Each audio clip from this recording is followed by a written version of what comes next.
eu só dar uma palhinha do que estava acontecendo e por que eu estava mandando a mensagem ainda agora.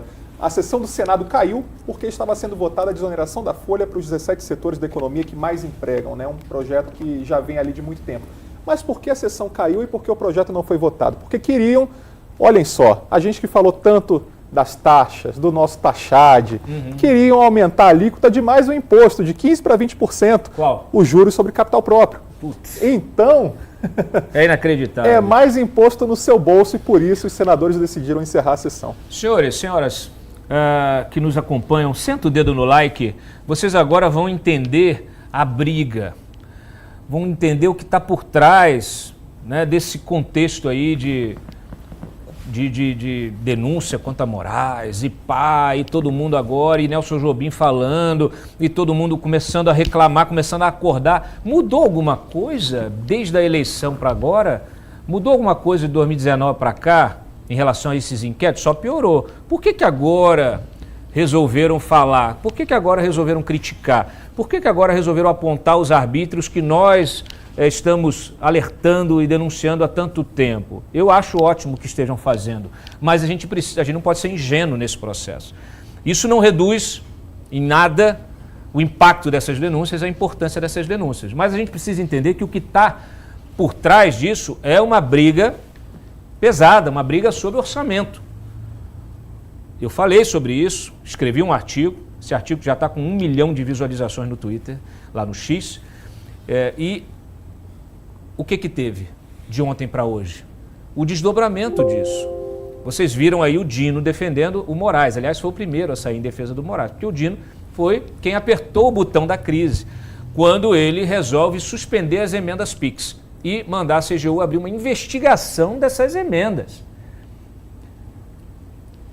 Tem muito parlamentar aí que vai ficar com a espada do Supremo no pescoço. E considerando que a gente vai ter eleição para a presidência da Câmara e do Senado em 2025, agora em fevereiro de 2025, imagina o poder que o Supremo terá nestas eleições e naqueles que estão se postulando para suceder o Arthur Lira e o Rodrigo Pacheco. A gente tem que lembrar que são grupos, e esses grupos vêm controlando a destinação dessas emendas. A imprensa já vem trazendo informações sobre, fulano, né, Davi Alcolumbre conseguiu não sei quantos milhões lá para o estado do Amapá, o Lira, mais uma dezena de milhões lá para o Alagoas. A gente tem visto isso acontecer, tem visto denúncias, né, dinheiro sendo empregado em kits de robótica, né, para escolas que não tem nem água na privada. Então é claro que tem irregularidade. Só que agora o Judiciário, pelas mãos de Flávio Dino, o Supremo pelas mãos de Flávio Dino, colocou isso como prioridade. Falou assim, nós vamos investigar vocês. E o Gilmar Mendes falou sobre isso, falou sobre dissipação desses recursos públicos, ou seja, chamou os parlamentares de ladrões. Disse que estão roubando o orçamento público. Olha a gravidade. E ontem o Dino fez o quê? Não ficou só nas emendas PIX. Agora ele foi para cima. Ele foi nas emendas individuais, as impositivas, individuais e de bancada, né? As impositivas, aquelas que são obrigatórias. O pagamento ele é obrigatório, a execução Ele deixou claro o seguinte, vocês agora só vão usar esse dinheiro se mostrarem transparência. A minha pergunta para vocês, Luan e Juan, tem transparência? Aonde tem, aonde não tem? A justificativa do Dino se sustenta?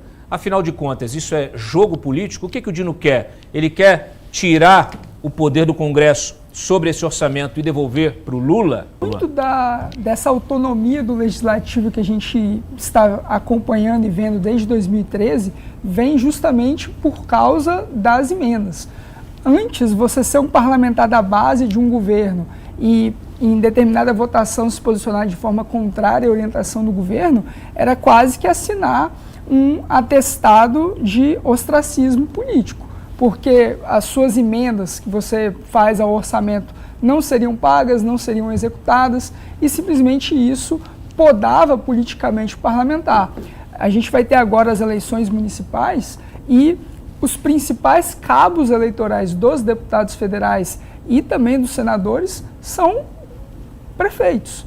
E é justamente isso. Por isso que a gente não vai ter tantas sessões no Congresso ao longo de agosto e setembro. Porque os parlamentares estão envolvidos na campanha, não só os candidatos, mas quem está fazendo campanha também, para quem vai fazer campanha para eles. O que as emendas, essa maior autonomia trouxe? De fato, houve uma captura do orçamento por parte do Legislativo gradualmente. Vamos lembrar, 2013, né, na presidência de Henrique Eduardo Alves, que começa a ter essa maior autonomia.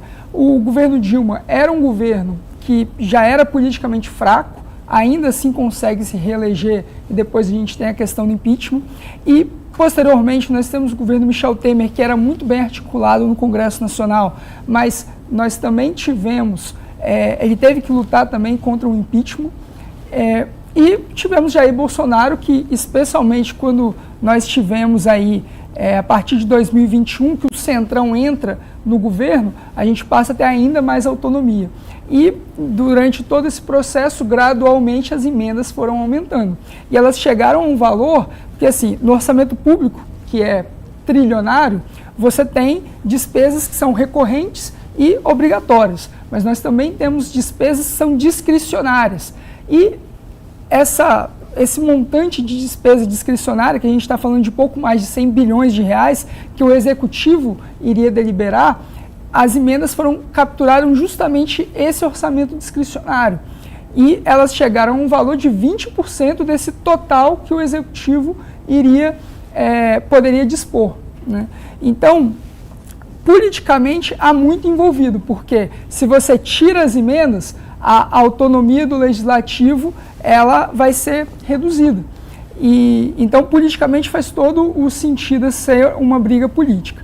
Agora, muito se fala também, apesar que o governo Lula, né, a Procuradoria, né, por meio do Janot, pegou e se pronunciou favorável à questão das emendas, que depois foi acolhida por Flávio Dino, e o Flávio Dino foi ministro do Lula, mas o governo nega que ele está tomando participação nisso. Mas, naturalmente, ele vai ser beneficiado se as emendas elas diminuírem. Agora, um fato é que, de fato, algumas emendas você sofre transparência nelas. Você tinha a questão do orçamento secreto, que você sabia o valor, você sabia para onde estava sendo destinado, mas você não sabia quem tinha destinado aquele valor. Na emenda PIX já é um pouco diferente. Você sabe o montante para onde está, você sabe quem está destinando aquele valor, mas ele não tem uma vinculação de, olha, eu estou destinando 10 milhões de reais para a sua cidade. Isso aqui é para construir um hospital. Não, o prefeito ele faz o que ele quiser. Faz o que ele quiser. Então você tinha sim problemas de transparência. Agora, quando você e afronta um princípio, né, da transparência, um princípio constitucional. Agora, quando você olha a decisão do Dino indo além e olhando também a questão das emendas impositivas, que não tem nada a ver com essa questão de transparência, aí o argumento passa a ser fragilizado e você percebe que toda essa disputa política que amplificou o orçamento do Legislativo, né, por meio das emendas, a gente percebe que isso é uma briga política também.